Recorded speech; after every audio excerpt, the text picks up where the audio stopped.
Fala um pouquinho dessa da sensação de recompensa. Sensação de recompensa, a gente está falando do que é a organização de alguns núcleos no nosso cérebro, tá? Então... Porque eu não sinto essas... Eu não tenho mais essa parada, tá ligado? Claro que tem, você fica mó feliz que você ganha de alguém no jogo, porra. Não, mas não, porra, não é disso que eu tô falando. Mas esse é o mesmo Não, eu tô mecanismo. falando de, pô, por exemplo, eu não... Os caras falam pra mim assim, porra, pô, maneiro o trabalho que tu tá fazendo, ou coisas do tipo assim, no macro, não tô falando de um joguinho, tô falando no macro, a minha sensação é sempre de indiferença. Blazer. Então você está falando de dopamina e adrenalina, tá? Isso você vai entender, você nunca mais vai esquecer, tá?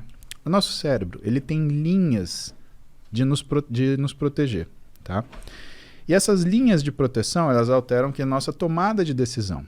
Então existe um equilíbrio muito perfeito entre alguns locais. Vou falar os nomes para você escutar uma vez. Striatum dorsalis, núcleo accumbente, amígdala e núcleo ventromedial do córtex pré-frontal. Esses são 4 que a gente lida com mais frequência, tá? O striatum dorsalis é um núcleo de neurônios no nosso cérebro onde ele fica medindo constantemente os títulos de alguns neurotransmissores. Neurotransmissor, ele é simplesmente uma substância química que transfere uma informação de um elétron de um neurônio a outro. Perfeito, obrigado. E esses neurotransmissores, quando a gente olha isso, quais são os que a gente olha com mais frequência? Dopamina e noradrenalina. A dopamina é aquilo que desperta a tua iniciativa de fazer as coisas. Ela está concentrada aqui na sua região frontal da cabeça, que é o núcleo ventromedial do córtex pré-frontal, por exemplo. Por quê? Porque essa área, Igor, é o grande simulador do seu organismo. Então, se eu te chamar para, por exemplo, comer um ceviche, você simulou peixe cru, não quero. Paulo, obrigado, não gosto. O que não acontece, por exemplo, quando você está bêbado. Né? Quando você está bêbado, o que aparecer na sua frente, você come. Por quê? Porque você está desfrontalizado, você desligou o seu órgão simulador. Mas vamos continuar lá. Vamos pegar a propaganda do iFood. A gente estava aqui, 1h, 1h30, né? Por que nessa hora a gente jogou um sanduíche na tela? Porque o teu cérebro olhou aquilo e o teu núcleo ventromedial do córtex pré-frontal, ele simulou. Nossa, que bom seria se eu comesse um hambúrguer agora, porque está na hora do almoço. Seu nível de dopamina sobe. Você pega o seu telefone. iFood, hambúrguer. É a dopamina que te move pra tomar essas decisões, assim? Pediu o hambúrguer, beleza? Esse tá funcionando, Igor. Você teve... E aí, a gente vai chegar no lance da satisfação, tá? Só que quando esse hambúrguer chegou 40 minutos depois, algumas vezes, você já deve ter sentido assim, pô, mas eu tava com vontade de comer macarrão. O que é isso? A dopamina subiu, fez você tomar decisão, caiu e sobrou o quê? Sobrou para a noradrenalina, que é essa sensação de satisfação mais duradoura, fazer esse meio de campo. Só que quando chegou o hambúrguer, você queria macarrão. Muitas vezes a gente não sente essa satisfação porque existe uma incoerência entre o ato feito e o resultado dele. Guarda isso numa caixinha. Vamos voltar para o striatum dorsalis. Ele está medindo dopamina, noradrenalina. Pá, pá, pá, pá, pá, pá, pá, pá. Ele fala para o nosso núcleo accumbente o que está acontecendo. Ó, o título está assim. E o nosso núcleo accumbente, ele interpreta. Tô bem, tô mal. Exemplo. Tuas filhas vão ficar adolescentes. Aí com 13 anos, elas vão pedir para você levar elas para Disney e o dólar tá 4,50. Cara, você vai fazer das tripas coração, você vai pagar uma passagem caríssima, fila, lá. Quando chegar na Disney, e assim, ela tá aqui em São Paulo, eu quero ir, porque se eu não for, eu vou morrer, porque todos meus amigos foram, só eu não fui, você não gosta de mim, minha mãe não me ama, eu fui adotada. Cara, é toda... Coisa de adolescente. Exatamente. Chegou na Disney, pisou na porra do parque. Ah, essa isso. Aí você quer falar assim, uma porrada. Acorda! Por quê? O núcleo accumbente, ele é sensível a variações hormonais, tá?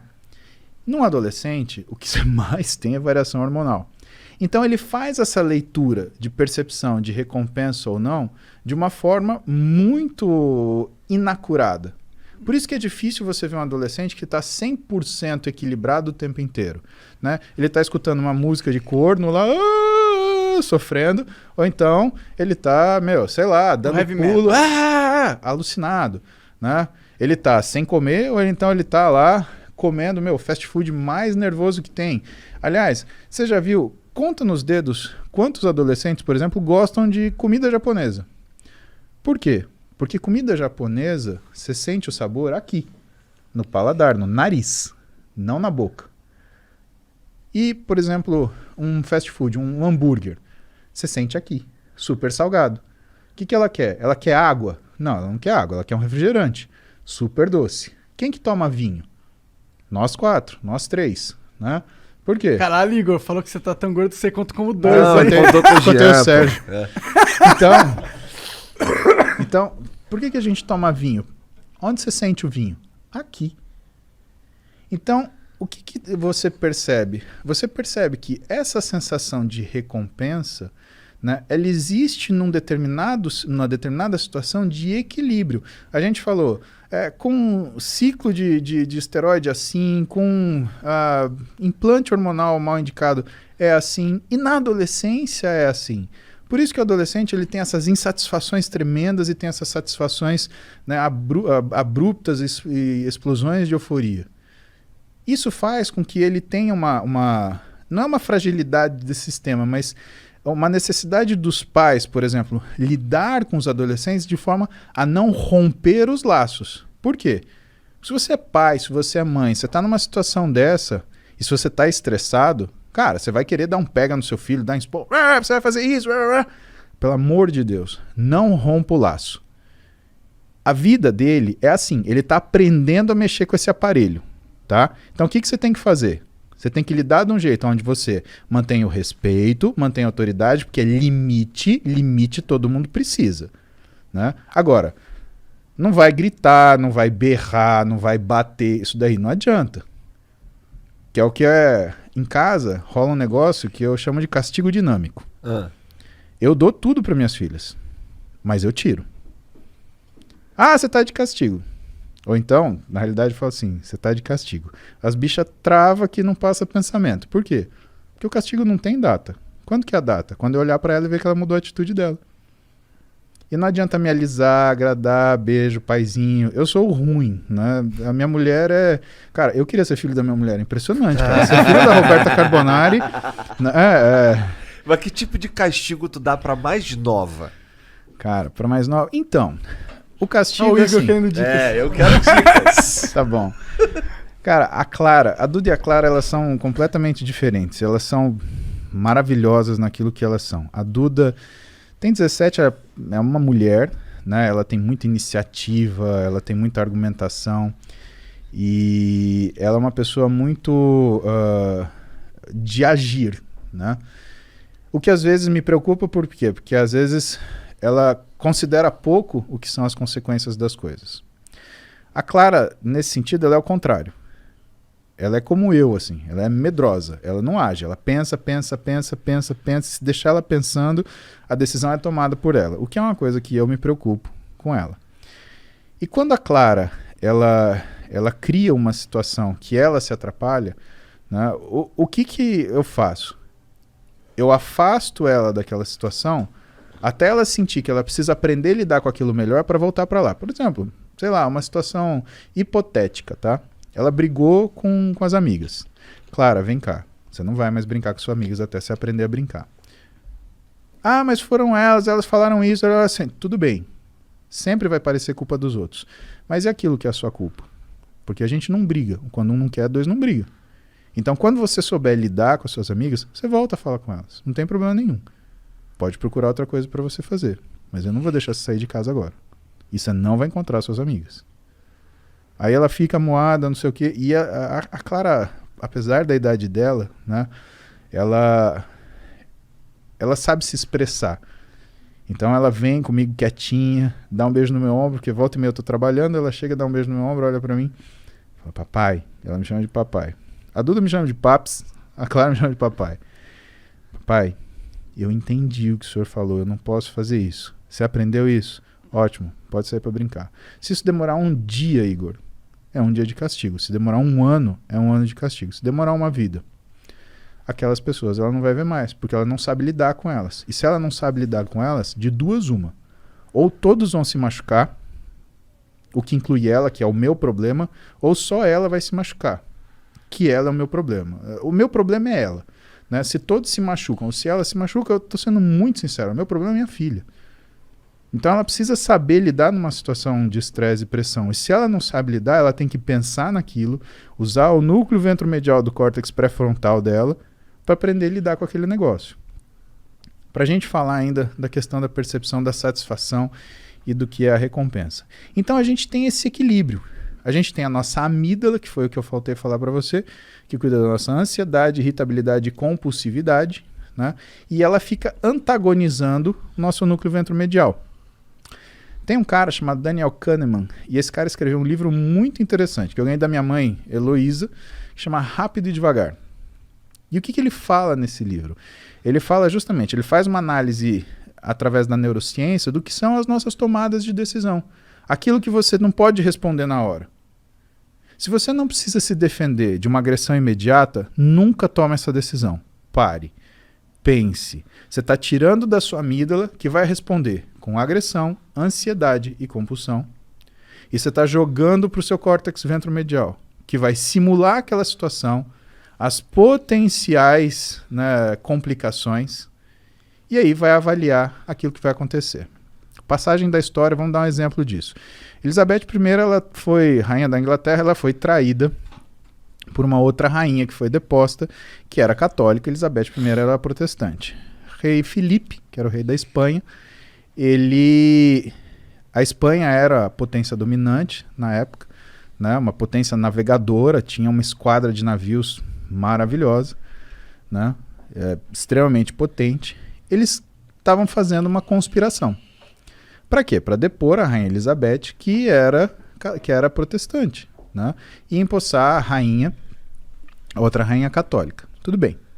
Ele começa um trânsito de mensagens entre o rei Filipe e essa rainha, né? E eles fizeram isso com um único propósito, de fazer o quê? De que essas mensagens fossem descobertas. Por quê? Porque uma vez descobertas essas mensagens, ia-se saber que, ou ia-se acusar a rainha católica de traição. E a punição para traição ao reinado e à rainha é morte. Rainha Elizabeth, seguindo o que era o conselho dos seus conselheiros, condenou a rainha católica à morte e cortou-lhe a cabeça. Rei Filipe fez o quê?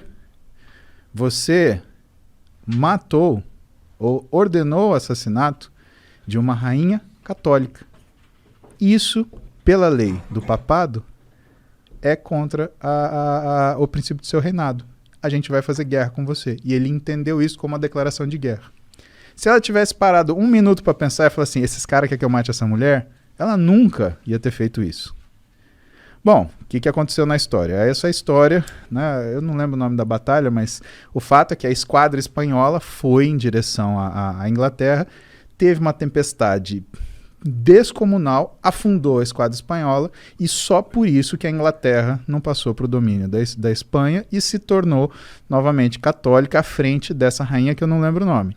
E por isso que a rainha Elizabeth ela permaneceu. Caramba. Mas isso é um exemplo na história disso. Sorte aí. Quem dá cu da sorte. Exatamente. E é aquela história. E aí você para pensar, cara, vale a pena separar 2 minutos para você pensar no que você vai fazer? É. Vale. Quanto isso tempo... mudou um pouco a minha vida, cara. Esse lance de pensar antes, tá ligado? Porque, porra, eu já fui um cara difícil de lidar, tá ligado? Que tudo respondia que assim, sem pensar muito. E depois que a merda tava feita, eu, caralho, fiz merda. Igor, ninguém é fácil de lidar. Só a gente é fácil de lidar. Você já parou pra pensar que você pode olhar pra você ontem que é uma coisa desleal com você e falar que você era um cara difícil de lidar. Por que é desleal com você? Porque você está olhando para um Igor de 15 anos, 20 anos, a partir da visão de um Igor de 30 e tantos. Quantos anos você tem? 36. Desculpa. Você está olhando para você 18 anos atrás com a visão do Igor de 36. Faz isso, cara. Isso é culpa. Isso é ruim. Isso te machuca. Porque ninguém é fácil de lidar. Tem gente que finge ser fácil de lidar. Mas ninguém é. Todas as pessoas querem o que elas querem, do jeito que elas querem, na hora que elas querem. E se elas não têm isso, as que são mais como fala, as que são mais ardilosas, elas criam mecanismos para chegar nessa situação. As que são mais impulsivas, elas querem tomar aquilo na briga, que não tem um jeito certo e errado. Aquilo são formas, né? Você não consegue qualificar isso, né? Então, o que faz a gente, na verdade, observar isso é um amadurecimento que você foi submetido. Você foi obrigado a pensar 2 vezes. Todos nós tivemos situações onde nós fomos viscerais e fomos, né, extremamente agressivos. A questão é, o que custou para a gente mudar? Pensa no que você passou de vida, o que você enfrentou, as coisas, os nãos que você levou. Cara, isso é um assunto legal porque isso eu acho que vem muito de encontro daquilo que é você se conhecer, né? A história do Rain, né? Reconhecer, aceitar, investigar e não identificar. Você foi, né? Você não tem culpa por causa disso. Todo mundo é assim.